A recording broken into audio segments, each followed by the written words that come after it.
નમસ્કાર, મંતવ્ય ન્યૂઝમાં આપનું સ્વાગત છે અને હું છું આપની સાથે હિરલ। રાજ્ય સરકારે જમીનના ભાવના જંત્રીના દર છે તેમાં 200 થી લઈને 800% સુધીનો વધારો કરવાનું આયોજન હાથ ધર્યું છે અને આ અંગે વાંધા સૂચનો પણ મંગાવ્યા છે।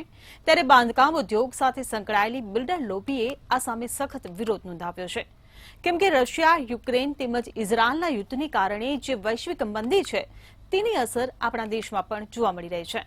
તેવા સંજોગોમાં નવા બાંધકામ 15 થી 20% મોંઘા થાય તો બિલ્ડરોને વેચવાનું ભારે પડે તેમ છે, કેમ કે જંત્રીના દર વધે તેની સાથે જ પેડ એફએસઆઈના દર પણ વધી જવાના છે અને તેની સાથે સંકળાયેલા જીએસટી પણ વધારે ચૂકવવાનું થશે। કેન્દ્ર સરકાર પેડ એફએસઆઈ 18% જીએસટી લાવવાની તૈયારી કરી રહ્યું હોવાનું પણ સપાટી પર આવ્યું છે। આ બધા જ સંજોગો ભેગા થાય તો નવા બાંધકામો ખરીદનારાઓ માટે મોંઘા જ થવાના છે, કેમ કે રો મટીરિયલ, લેબર, ટ્રાન્સપોર્ટેશન અને જમીનના ભાવ રોજે રોજ વધતા રહે છે। ત્યારે ગૃહ પ્રવેશ હવે કેટલો મોંઘો થવાનો છે તેની પર જ કરીશું આજનો સીધો સંવાદ।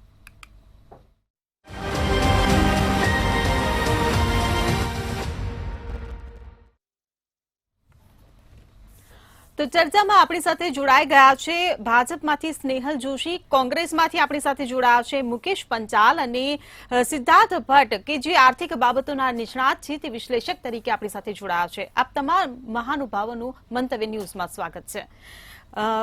સ્નેહલભાઈ, મારો પહેલો સવાલ તમને કે જંત્રી અને જીએસટીના કારણે નવા મકાનો હવે મોંઘા થવાના છે તે અંગે આપ શું કહેશો?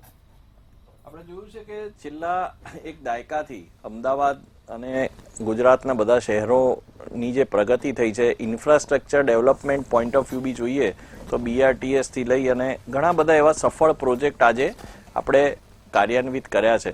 મને લાગે છે કે આ પ્રમાણે જેમ જેમ આપણું શહેર જેમ વધે છે, એનો વ્યાપ્ત વધે છે, તો તેમ ઇન્ફ્રાસ્ટ્રક્ચરનો બિઝનેસ પણ ખૂબ સારી રીતે ચાલે છે અને સાથે સાથે આપણે જેમ જોયું કે જંત્રી કે જે ખૂબ જ મહત્વનું એક પાસું છે કે લેન્ડનું જે બાઇંગ અને સેલિંગની વાત આવે અને ડેવલપર્સ જે છે એ ખૂબ એક્ટિવલી કામ કરતા હોય છે શહેરોમાં, તો ત્યારે મને લાગે છે કે જંત્રીના ભાવો ખૂબ મહત્વના એક પાસું સાબિત થાય છે।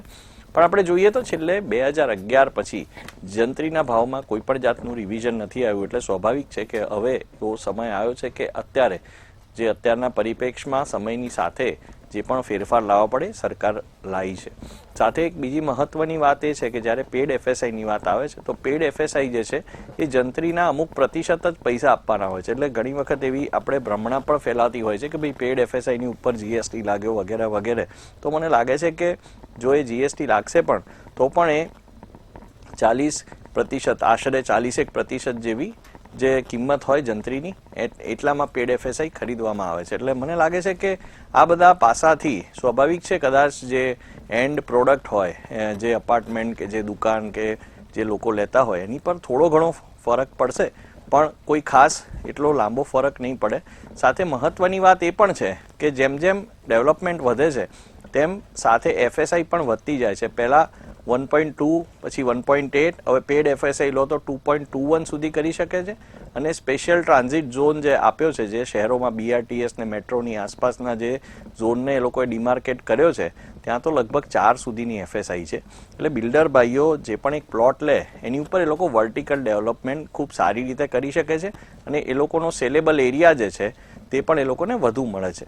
એટલે મને એવું લાગે છે કે આ રીતે જોતા આ એક બેલેન્સ સ્ટ્રાઇક થશે આની વચ્ચે અને આનો ભાર જે છે તે ઓછામાં ઓછો જે મધ્યમ વર્ગના અને બીજા ભાઈઓ બહેનો જે આ ખરીદી રહ્યા છે અપાર્ટમેન્ટ્સની દુકાન, એના પર ઓછામાં ઓછું ભારણ પડે એ પ્રમાણે કર્યું છે। અને સાથે જેમ આપે કહ્યું એમ ઓનલાઈન અને ઓફલાઈન બંનેના જે સૂચનો જે છે તે સરકાર મંગાવી રહી છે અને દરેક મામલતદાર કચેરીમાં પણ એક વ્યવસ્થા છે અને એક સમયગાળો નિશ્ચિત છે કે એની અંદર લોકો પોતાના વાંધા હોય, પોતાના સૂચન હોય તો એ સરકારને સબમિટ કરી શકે છે અને આની પર એક કમિટી ખૂબ જ ઝીણવટભર્યો અભ્યાસ કરી અને પછી એની અંદર જે પણ ફેરબદલ અથવા નિર્ણય લેવાનો હશે એ લેશે, જેનાથી કોઈ મધ્યમ વર્ગના લોકો પર કોઈ પણ પ્રકારનું આર્થિક ભારણ ના વધે।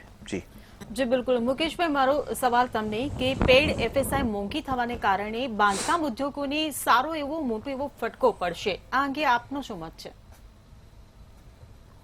સૌથી પહેલા તો હું એવું માનું છું કે સરકાર આ જે છે ને એ માત્ર ટેક્સ લેવા માટેની એક ટીમ હોય ને એ પ્રકારનું વલણ અત્યારે ગુજરાતમાં જંત્રીના હિસાબે લાગી રહ્યું છે.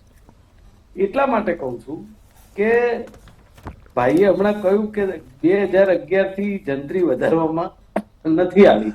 ખૂબ સાચી વાત છે એમની.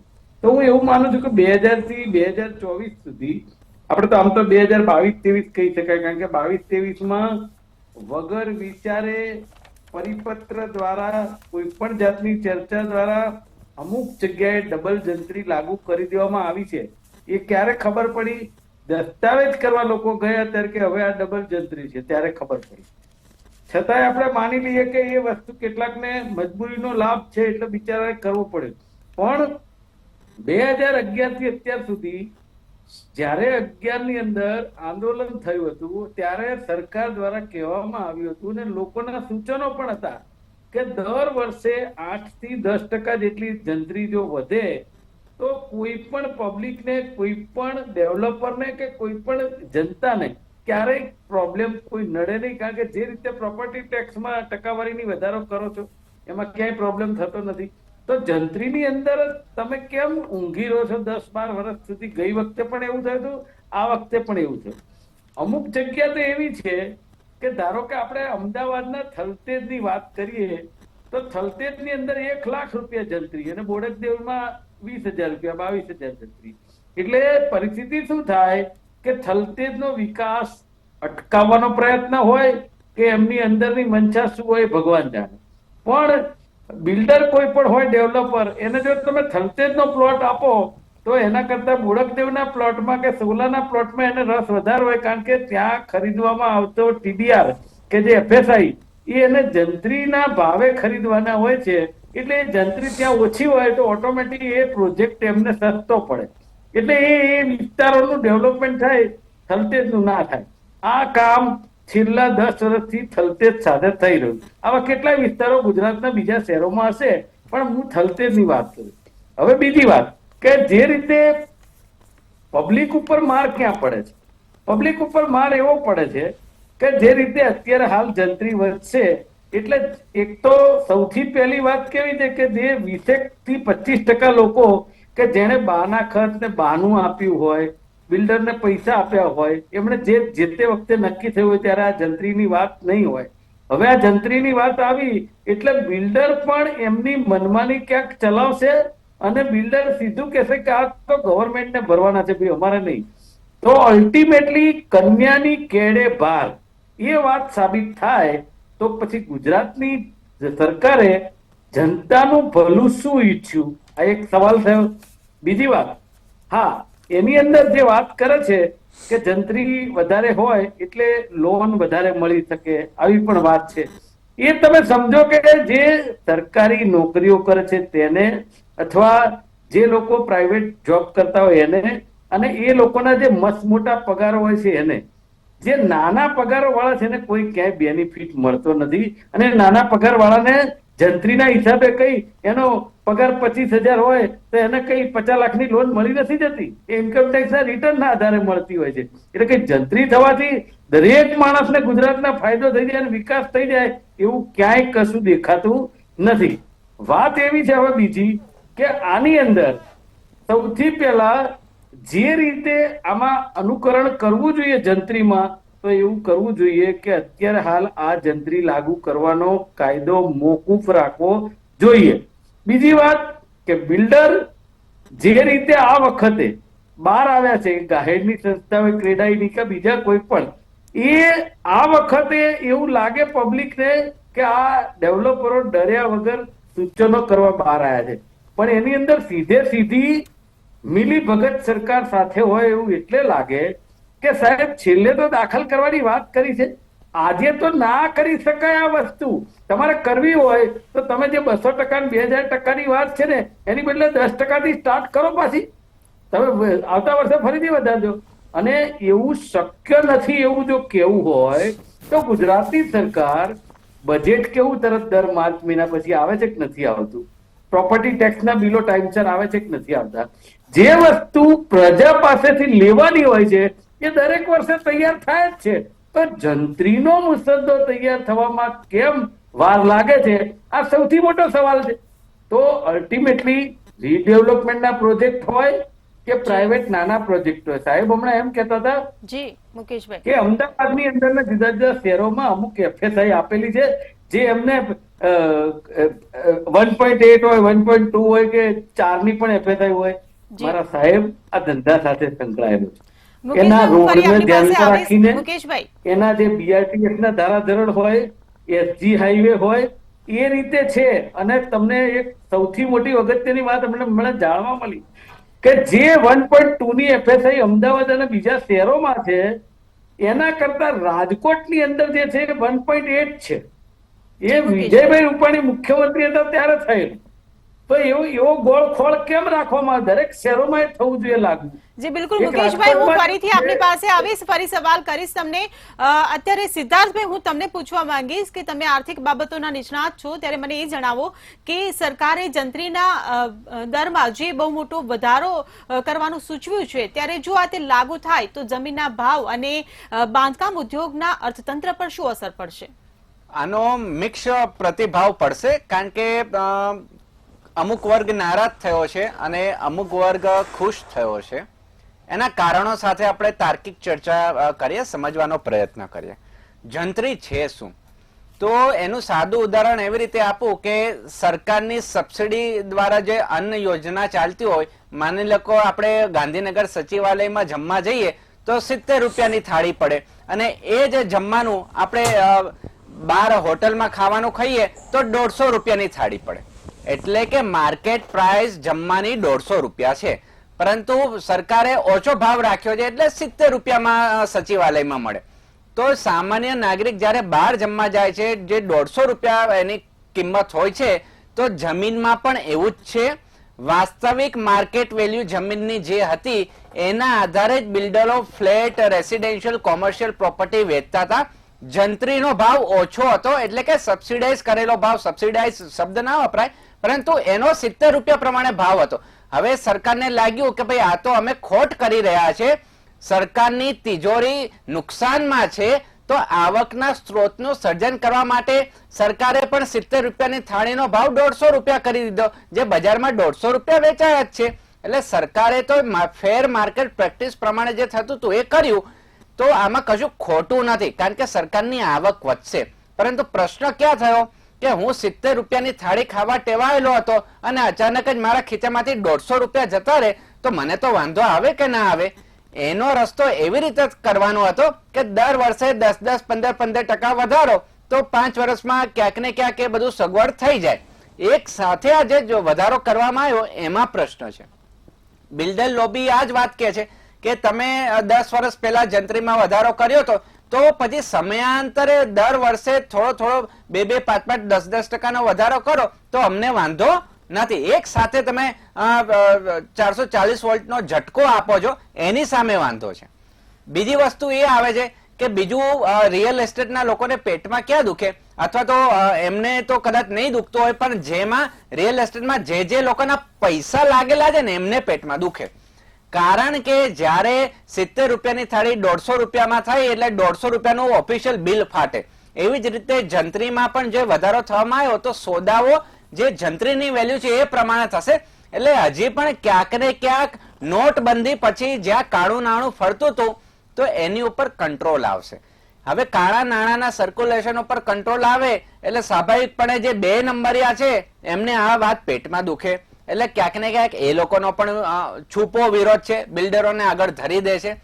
બીજી વાત, જે રિયલ એસ્ટેટના લોકો એમ કે છે આનાથી ખેડૂતોને નુકસાન થશે, તો એમાં અડધી વાત સાચી છે અને અડધી વાત પોલમપોલ છે.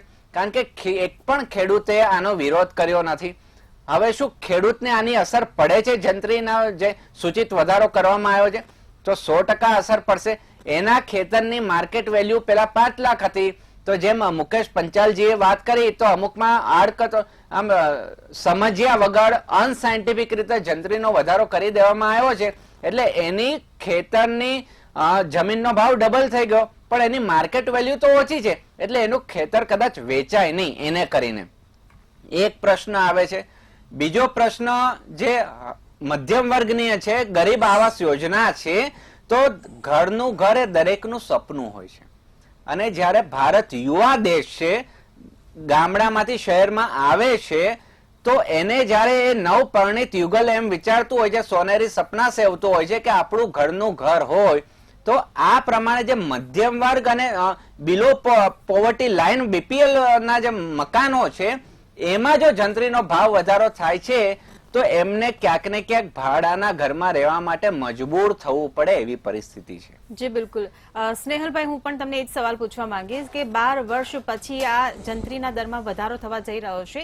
જો કે 21-22માં પણ આ દિશામાં સામાન્ય પ્રયાસો થયા હતા, પરંતુ સફળ નથી રહ્યું, અમલ નથી થયો. પરંતુ સવાલ એ જ ઉભો થઈ રહ્યો છે કે આટલા લાંબા સમયગાળા પછી એક સામટો જે વધારો ઝીકવામાં આવ્યો છે તેનાથી ચોક્કસ, હું સિદ્ધાર્થભાઈની ભાષામાં વાત કરું તો 440 વોટનો ઝટકો લાગે જ છે. એટલે સવાલ એ જ થાય છે કે જો 2-3 વર્ષે થોડું કરીને જો વધારો કર્યો હોત તો આટલો મોટો ઝટકો ના લાગત. આપણે જે જોયું કે અત્યારે ગુજરાતની પ્રગતિનો દર જે છે તે પણ ખૂબ સારી રીતે આગળ વધી રહ્યો છે, અને સાથે જેમ જંત્રીના ભાવની વાત કરી તો આપણે જે ફેર માર્કેટ પ્રેક્ટિસ એમને જે કીધું એ પ્રમાણે જે એકદમ વ્યાજબી રીતે જે પૈસા જંત્રીના વધારવા પડે એ રીતે ટેકનિકલી એનાલિસિસ કરીને વધાર્યું છે.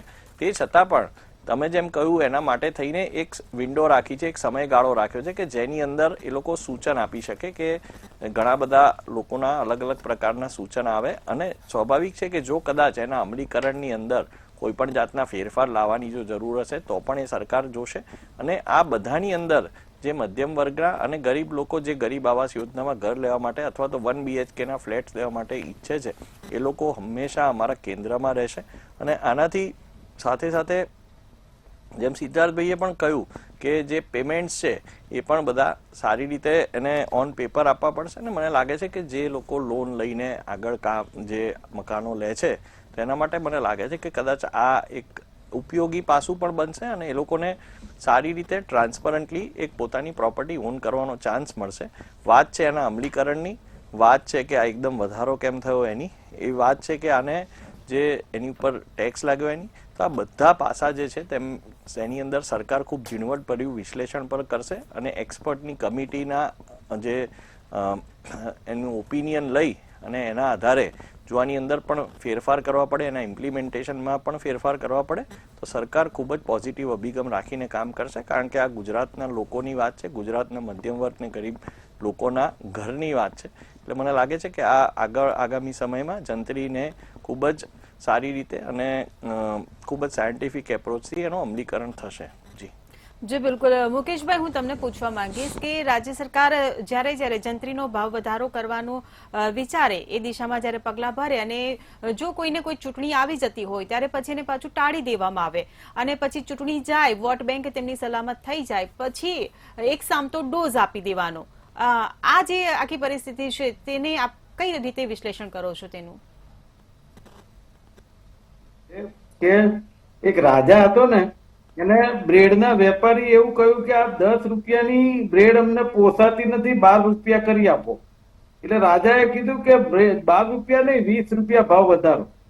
એટલે એમણે 20 રૂપિયા કર્યું, અને બીજે દિવસે શહેરમાં રાજાએ કહ્યું મારી પ્રજાને 20 રૂપિયા નહીં પોસાય, 15 રૂપિયા કરો. એટલે અલ્ટિમેટલી 3 રૂપિયા વધારે કરી આપ્યા. તમે સમજ્યા? એ રીતની આ સરકાર ચાલી રહી છે, અને જનતા એમાં બનતી રહેશે. હવે મારું એવું કેવું છે કે હમણાં જે પેલા ભાઈએ સિદ્ધાર્થભાઈએ વાત કરી, હવે એમને કહેવા માંગુ છું. એમણે કહ્યું કે 80 રૂપિયાની થાળી અને 150 રૂપિયાની થાળી. મારા સિદ્ધાર્થભાઈ, કે જે 80 રૂપિયાની થાળી આપે છે ને સરકારમાં, એ ખરેખર 80 રૂપિયાની જ હોય છે, અને એની ક્વોલિટી શું હોય છે એ તમે મેં જોયેલી છે, કદાચ તમે ના જોયેલી તો મેં વધારે જોયેલી છે. અને જે 160 માં મળે છે ને, એ તો 160 નહીં 400 માં મળે છે ને. ઉઘાડી લૂંટ ચાલે છે, એના ઉપર ક્યાંય સરકારનું ધ્યાન નથી. જોકે એ જગ્યાએ જમવા જવા માટે કોઈ આમંત્રણ નથી આપતું, એ રેસ્ટોરન્ટમાં લોકો પોતાની રીતે જતા હોય છે. પણ તમે થાળીની સરખામણી આ જંત્રી જોડે ના કરી શકો, એક વાત. બીજી વાત એવી છે કે આ જે પ્રોપર્ટી છે, કેટલીક પ્રોપર્ટીમાં એવું હોય છે કે 12 લાખ રૂપિયાની દુકાન હોય, આ એક દાખલો છે, અને એનો દસ્તાવેજ કરીને જે પૈસા આવે ને તો 18 લાખ પ્રમાણે આવે, એટલી જંત્રી છે. તો હું કઉ છું 18 લાખ પ્રમાણે સરકારે જો જંત્રી મૂકી હોય તો આ પ્રોપર્ટી 18 લાખમાં સરકાર લઈ લેશે ખરા? આ એક ક્લોઝ રાખવો જોઈએ ને, કે ધારો કે આ એને નથી પોસાતું, કારણ કે એની બજાર ભાવ જ નથી ને એની જંત્રી આટલી છે, તો સરકારે કેવું છે કે 18 લાખમાં અમે લઈ લઈશું. તો સરકારનો અભ્યાસ કહેવાય. બાકી તો જે રીતે વાત થાય છે કે પાસાઓ વિચારવામાં આવશે, પ્રજાનું વિચારવામાં આવશે અને નિષ્ણાતોની સલાહ. હું કહું છું તમે જંત્રીની વાત કરતા પહેલા આ બધો અભ્યાસ કરી અને પછી જો કોઠો મૂક્યો હોય તો આમાં ક્યાંય પ્રોબ્લેમ જ ના રહે, કોઈને ચર્ચા કરવાનો લગભગ અવકાશ ના રહે. પણ આ તો એવા લોકો જોડે ચર્ચા કરીને કર્યું છે કે થોડોક ઉહાપોય થાય, અમે તમારું સાંભળીશું, બજારમાં વાત ચાલે અને અમારે જે કરવું હશે અમે કરી નાખીશું. પેલા બ્રેડ વાળા રાજા જેવી વાત છે. એટલે એ શક્ય જો થશે તો હું એમ માનું છું કે સામાન્ય આપણા ત્યાં 4 વર્ગ છે: first class, second class, middle lower class અને લોઅર અને મિડલ ની વચ્ચેનો ક્લાસ. એટલે આ જે નીચેના 2 ક્લાસ છે ને એને સૌથી મોટી અસર પડશે અને એ ક્લાસ છે ને લગભગ 70 થી 80% થવા જાય છે. હવે આ સરકાર છે 10% માટે વિચારે છે. હમણાં તમે જે વાત થતી હતી ને કે બધાને ફાયદો થશે, નુકસાન પણ થશે. અરે સાહેબ, 2 બાજુની વાત કેવી રીતે હોય? તમે 10 વર્ષ સુધી 12 વર્ષ સુધી જંત્રી બાબતે તમને કઈ યાદ જ નથી આવતું અને જેવા ઊંઘમાંથી જાગ્યા અને તરત તમને એમ થઈ ગયું કે હવે જંત્રી વધારે કરવી પડશે એટલે તરત તમે ફરમાન બહાર પાડી દીધું. આવું તો તગલકી રાજા પણ નતો આવી રીતે તગલકી નિર્ણય બહાર પાડે. અને કેટલીક જગ્યાએ એવા ખેડૂતો, હવે એક મિનિટ છેલ્લી વાત કરું, ખેડૂતોની જો વાત કરી તો હવે ખેડૂતને પરિસ્થિતિ કહી દઉં. 20 લાખ રૂપિયા વીઘાનો ભાવ હોય જગ્યાનો, અને જયારે 20 લાખ રૂપિયા વીઘાનો ભાવ હોય એ કઈ છાનો રહેતો નથી, બજાર ભાવ હોય છે.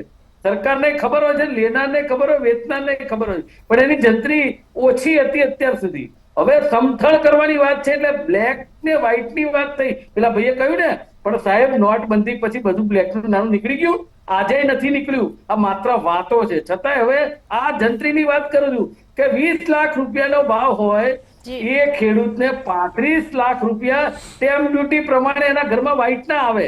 તમે સમજો, 20 લાખ રૂપિયા ઓરિજિનલ કિંમત છે તો એ 35 લાખ રૂપિયા ચેક થી આવે તો પેલા 15 લાખ રૂપિયા છે ઉપરના બજાર ભાવ પ્રમાણેથી ડિફરન્સ ના એ ખેડૂત ક્યાંથી કેવી રીતે લઈને પાછા આપે એની પણ સરકાર જોગવાઈ કરી આપે. કારણ કે એ તો પાછા વ્હાઈટના 15 લાખ આપી ના શકે, કારણ કે એકાઉન્ટેબિલિટીનો પ્રશ્ન આવે. તો આ બધી છે ને એકદમ માત્ર અભ્યાસ કર્યા વગરની અને કોઈ પણ જાતના સર્વે કર્યા વગરની ઊંઘમાંથી ઉઠીને દાખલ કરી દીધેલી જંત્રી છે. માત્ર એસજી રોડ અને ગુજરાતના શહેરોના અમુક રોડના ડેવલપમેન્ટને ધ્યાનમાં રાખી અને માત્ર ટેક્સના રૂપિયા લઈ લેવાની વાત સરકાર કરી રહી છે. એ બિલકુલ ખોટું છે. સમયનો અભાવ છે. તમારા તમામ આરોપો પર આપણે સ્નેહલભાઈનો જવાબ લઈ લઈએ. મુકેશભાઈ, જવાબ આપો. મુકેશભાઈએ જે વાત કરી ને બેન, એમાં જ itself it is very confusing. કારણ કે એ કહે છે કે પેલી જે થાળી છે એની ગુણવત્તાની વાત કરી. હું તો બેન 20 વર્ષથી ત્યાં જમતો હતો અને હજી ઘણી વાર ખાઈએ છે. એટલે મને લાગે છે કે આ કોંગ્રેસની જે મનસા છે ને એ લોકોને પણ ખબર નથી, લોકોને કન્ફ્યુઝ કરી નાખે છે. એક મિનિટ મુકેશભાઈ, છેલ્લી 5 મિનિટ છે એટલે તમે વચ્ચે બોલશો. મુકેશભાઈ, આ જ રીતે કરવી હોય ડિબેટ તો હું પણ મને પણ ફાવે છે, એટલે તમારે બોલવું હોય તો બોલો. સમય નહીં વેડફીએ. મારે એ જ કહેવું છે કે મુકેશભાઈની જે પણ આરોપ ને એલિગેશન છે તે સદંતર તથ્ય અને પાયા વિહોણા છે, તથ્ય વિહોણા છે. એનું કારણ એ છે કે આની અંદર જેમ મેં કહ્યું એમ બધાને લાભ થાય એવી એક પોલિસીનું ઇમ્પ્લિમેન્ટેશનની વાત છે. ત્યારે એ કહે છે કે ભાઈ હમણાં સીજી રોડ ને એસજી હાઈવે ના અમુક પ્લોટ માટે જ કર્યું છે. એટલે એ લોકો એમની મનસા જે છે અહીંયા છતી થાય છે. મેં જેમ કીધું એમ જંત્રીના ભાવ વધ્યા છે, પણ સાથે સાથે એની અંદર જે વધારો છે તે મિડલ ક્લાસ અને ગરીબોને ના તકલીફ પડે એ પ્રમાણે થાય છે. પેડ એફએસઆઈ ની વાત હોય તો પેડ એફએસઆઈ જંત્રીના અમુક પ્રતિશત જ હોય છે. એ મારે મુકેશભાઈએ એ ઉલ્લેખ ક્યાંય કર્યો નહીં. એ ઘડીએ પડીએ થલતે જ અને આનું કમ્પેરિઝન આપે છે. એ એવું કહે છે કે ભાઈ સરકાર તમારી જગ્યા આ પૈસે ખરીદી લેશે. ભાઈ સરકાર ખરીદવાનું કહેશે, તમે એમ કહો કે દમન કરો છો. મારું ઘર સરકારે બથાઈ પાડ્યું, આ જગ્યાઓ બથાઈ પાડી. જયારે પ્રાઇવેટાઇઝેશન કરે છે તમે એમ કહો છો આ એરપોર્ટ વેચી નાખ્યા, ફલાણું વેચી નાખ્યું. એટલે તમારે તો બે મોઢાવાળી વાતો કરવા કરવાનું છે, તમારી જે સ્ટાઇલ છે, તમારો જે અભિગમ છે ને તમારો જે એપ્રોચ છે ને એને ખરેખર એટલે બદલવાની જરૂર છે. તમે આટલી બધી સલાહ આપી, એક નાની સલાહ આપું છું કે ખરેખર આ બદલો. ગુજરાતની જનતા જાગૃત છે, ગુજરાતના બિલ્ડરો જાગૃત છે, ગુજરાતના નાગરિકો પણ જાણે છે કે જંત્રીના ભાવ કેટલા છે. નાનામાં નાનો ખેડૂત, એ મારો ભાઈ ભણ્યો હોય કે નહીં ભણ્યો હોય, એને જંત્રી શું છે, એને ભાવ શું છે, એને સ્ટેમ્પ ડ્યુટી કેટલી છે, એ બધાનું જ્ઞાન છે ને ગુજરાતની અંદર બધું ઓનલાઈન માધ્યમથી ખૂબ જ ટ્રાન્સપરન્ટલી કામ થાય છે. એટલે મને લાગે છે કે આ જે આગામી સમયમાં આ જે ભાવ વધારો છે તેનો માર ઓછામાં ઓછો પડશે ને ગુજરાતનો જે વિકાસ છે એ સારી રીતે થશે અને સારી રીતે ઓન ચેક થી લોકો પેમેન્ટ આપી અને ઘર અને જમીન ખરીદશે. એવું એક આ સરસ ટ્રાન્સપરન્ટ વાતાવરણ ક્રિએટ થાય એના માટેની આ એક વ્યવસ્થા છે. જી બિલકુલ. સ્નેહલભાઈ, સિદ્ધાર્થભાઈ ને મુકેશભાઈ, આપ તમામ અમારી સાથે ચર્ચામાં જોડાયા એ બદલ આપનો આભાર. ત્યારે હવે જોવાનું રહ્યું કે કેન્દ્ર સરકારે પેડ એફએસઆઈ પર 18% જીએસટી વસૂલવાની દરખાસ્ત જે રજૂ કરી છે અને તેની પર જે વાંધા સૂચનો મંગાવ્યા છે તેમાં હવે આગામી દિવસોમાં શું નિર્ણય લેવાય છે. ચર્ચામાં હાલ બસ આટલું જ. ફરી મળીશું. નમસ્કાર.